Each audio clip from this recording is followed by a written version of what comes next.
Hey guys, what's going on? I'm Combat Craig, and today we're talking about the proposed changes to the VA mental health ratings that the Department of Veterans Affairs came out with a couple days ago now. This is a follow-up. I talked about tinnitus and sleep apnea, so check that one out in the description. And basically, the VA is proposing to increase the minimum mental health disability rating from 0 to 10%. Actually, I guess that would be an increase versus a decrease, but this is a good thing. So no more 0% ratings. The lowest you can go is 10%. So I like that change, and I support it. Another thing that they're saying is they're going to do away with the rule that states that a veteran cannot receive a 100% mental health condition if they can work. This, to me, is like fluff piece kind of stuff, because I know plenty of people that have a 100% mental health rating and work. There's only one exception to that, and that's if you're 100% TDIU, total disability based on individual unemployability. There's a link to that in the description as well if you want to learn more about TDIU. So I think this is fluff. You can still work if you're 100%. If they make that a little bit easier or a lot easier, I'm all for that too. So do away with the 0% rating and make it easier to get 100%. Those I support. Ditching the diagnostic code for tinnitus altogether, I'm not on board with that. And what they're doing with sleep apnea, I'm not on board with that either. But again, that's another video. Links in the description. A lot of veterans have to work. That's why they do work. What are your thoughts on the proposed changes? Leave a comment below. How are you feeling? What's your feelings on this mental health rating change stuff? A lot of guys work because we get 330206 at 100%. I know that may sound like a lot of money, and for me, it certainly makes a huge difference, but I live by myself out in the middle of nowhere, buried in snow, in a cheap place. For veterans with families and big expenses, 3302 probably covers the mortgage payment and a couple car payments, but you know what I mean? You got 4 or 5 kids, some ex-wives, all that kind of stuff. It doesn't go that far, so people have to work. So if this is going to help veterans work, that's cool. I don't really think they're conceding a whole lot, but, you know, call me a skeptic, because I am. The big change that I want to talk about today is their new approach to the way they rate us, the rating scale, and how they're actually going to come up with the actual mental health ratings, which if this change goes through, it's going to be 10, 30, 50, 70, and 100, dropping the 0. So we'll see if this proposal goes through. There's a comment period. There's a link to that in the description as well. Go leave a comment. Hopefully they'll listen. And, you know, I think it's a good idea for you to understand the mental health rating criteria that's going on now, as well as the new one, because it's coming. So the more you understand about how the VA rates your mental health problems, the more you're going to be able to pay attention to certain things. What are they looking for? I want to increase my rating.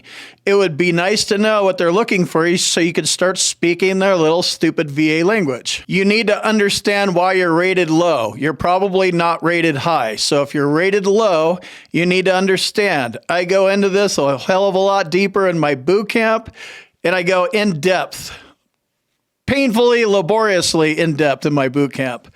CombatCraig.com, links in the description. You're always going to need a diagnosis, symptoms, and a nexus, period. That's what you need to win a claim. If your doctor's not providing it, here's an email address right here. Send them an email and say, I need a mental health diagnosis. This is a new partnership we're working on, and they're vetted. So they have board-certified psychologists that can help you out. Boot camp and doctors, they all cost money. Guess what? Things cost money. So I get it. You're upset. You don't want to pay money.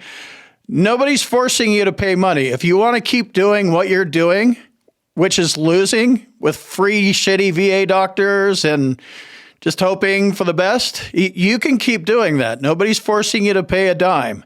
There's options out there. Just generally speaking, you're going to pay something for better work, especially if it's something that you can't do, like a diagnosis. So there's my money disclaimer. If you need a VA disability lawyer, you might want to check out Hill and Ponton, hillandponton.com. They may be able to help you out as well.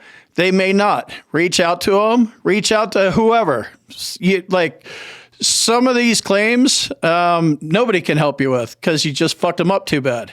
So understand that. move forward with a better claim. Supplemental claim, to be exact. One of the reasons the VA cites for making changes to the VA mental health rating criteria is they're saying it's outdated and it hasn't had a substantial revision since 1996. I could agree with that, but what are they really doing is kind of what I'm thinking about. What are you guys really doing this for? But, whatever. Okay, I'll buy the 1996 bit. As there might be some truth to that, I think the real reason is money. It's all about money. They don't want to pay you, period. That's what this is about.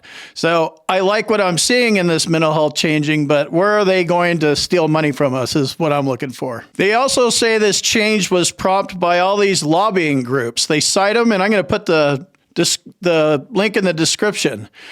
The Veterans Benefits Administration is chiming in their 2 cents. The Veterans Health Administration, they got their 2 cents in there. The Board of Veterans Appeals, they're chiming in as well.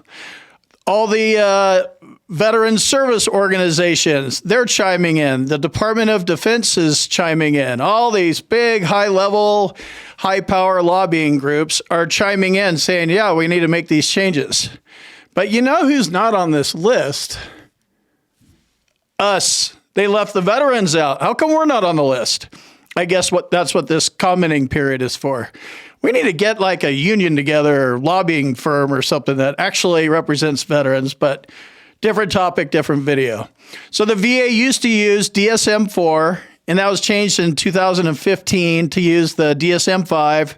And that's what they're currently using to rate us. And check out the DSM-5. You should probably read it. Now what they want to do is they want to change it to the World Health Organization Disability Assessment Schedule 2.0. WHODAS 2.0. That has a ring to it. So WHODAS 2.0, I got a question. Who dat?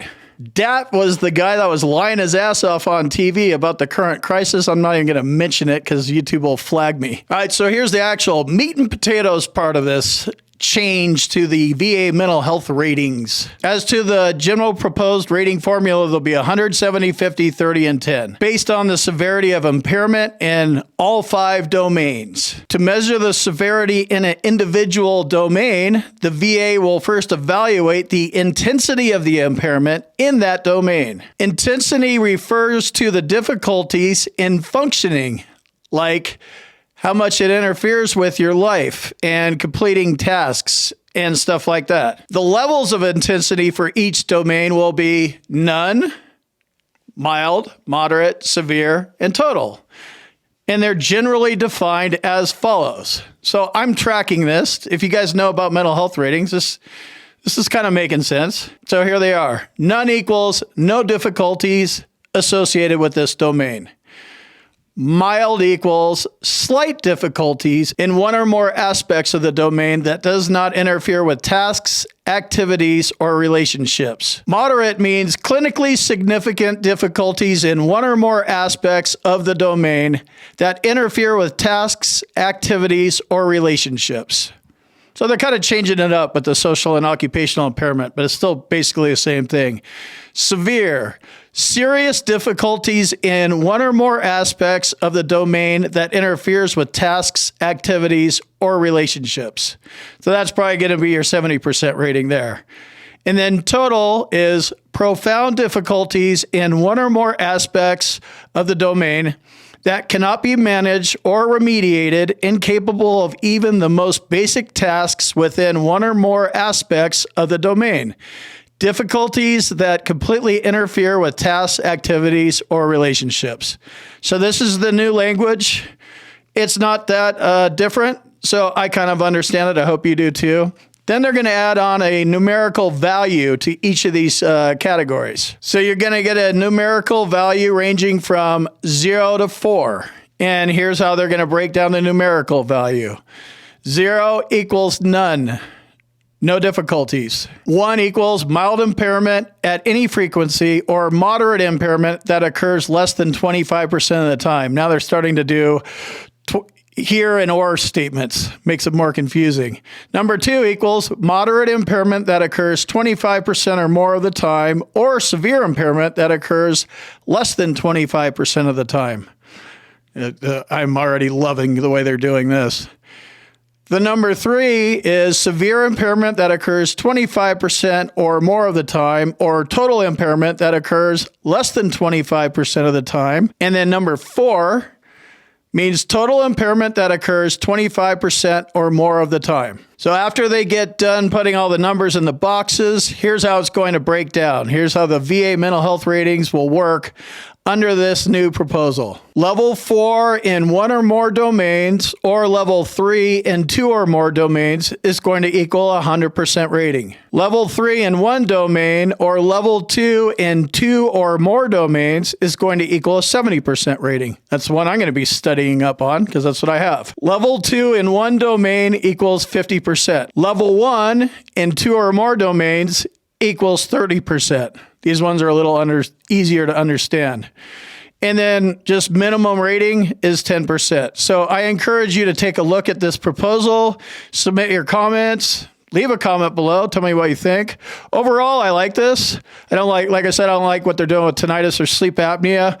I want to know their agenda. This is the Department of Veterans Affairs and lobbying groups driving these changes. So I can't see how that's actually going to help veterans, but on its face, I could get my head wrapped around this, and I don't have a choice because we have to. So if you need medical evidence, email this address. You need a mental health professional if you're dealing with a mental health deal. If you can't get a diagnosis, symptoms, or nexus, they might be able to help you. Board certified psychologist, go to whatever one you can get to. The VA makes changes, we adapt, improvise, and overcome. This is what I teach. This is what I teach and preach in my boot camp. Sign up at combatcraig.com. And then you might need a lawyer up. This might be too hard to wrap your head around. I get that. Hill and Ponton might be a good option for you. You could check them out at hillandponton.com. And they're also the sponsor of today's video. And speaking of today's video, bye, because I'll see you in the next video.